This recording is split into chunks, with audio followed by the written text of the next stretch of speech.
I'm Canon Mark, acting CEO of the American Anglican Council, a founding member and ministry partner of the Anglican Church in North America.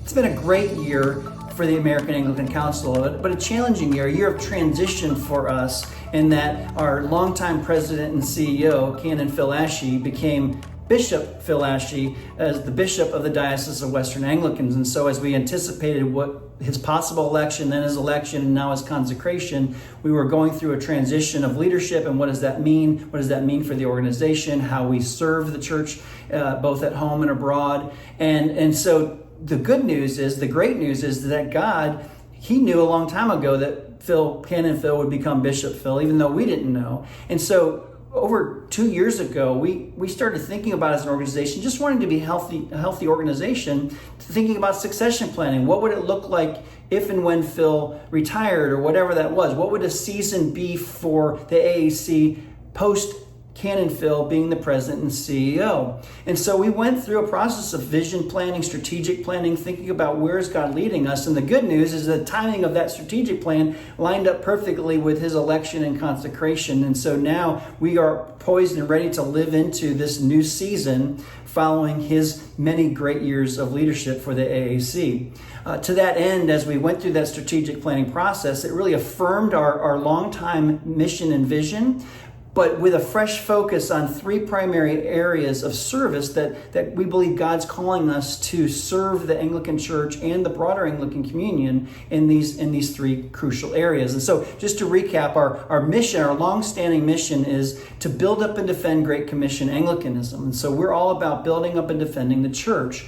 With our fresh focus is that we want to exclusively focus that service to the church in three primary areas, which we've been working on before, but now we're going to be really focused on, which is healthy leaders, healthy churches, and healthy governance.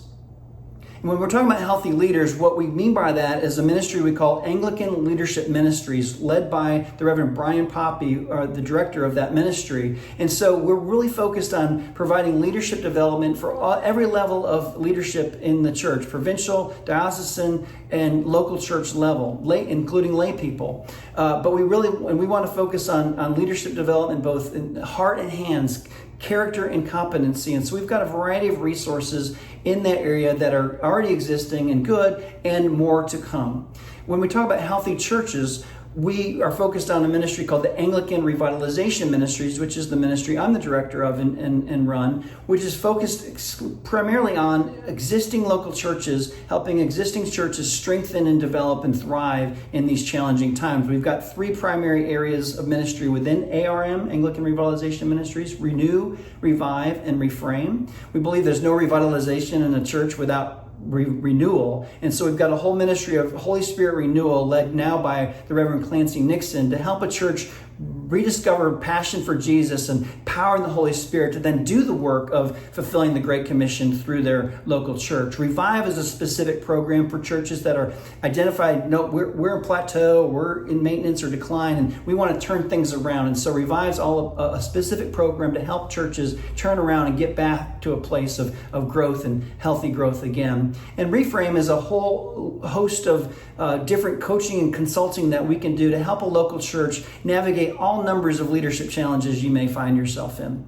And finally, healthy governance is now being run by the Reverend Andrew Rowell, who we've just brought on to be the director of our Anglican Governance Ministries. And so he's now going to be in place, as Canon Phil was for so many years, to be a resource for provincial, diocesan, and local church level on all things canon law that you might need help with. So here's what we want you to hear. If you're a leader in the church and you need help in leadership development, strengthening of existing churches, or in the governance, we want you to think, hey, the go-to premier place to get help with that for the Anglicans is the American Anglican Council. We're here to serve you and to help you thrive in your context.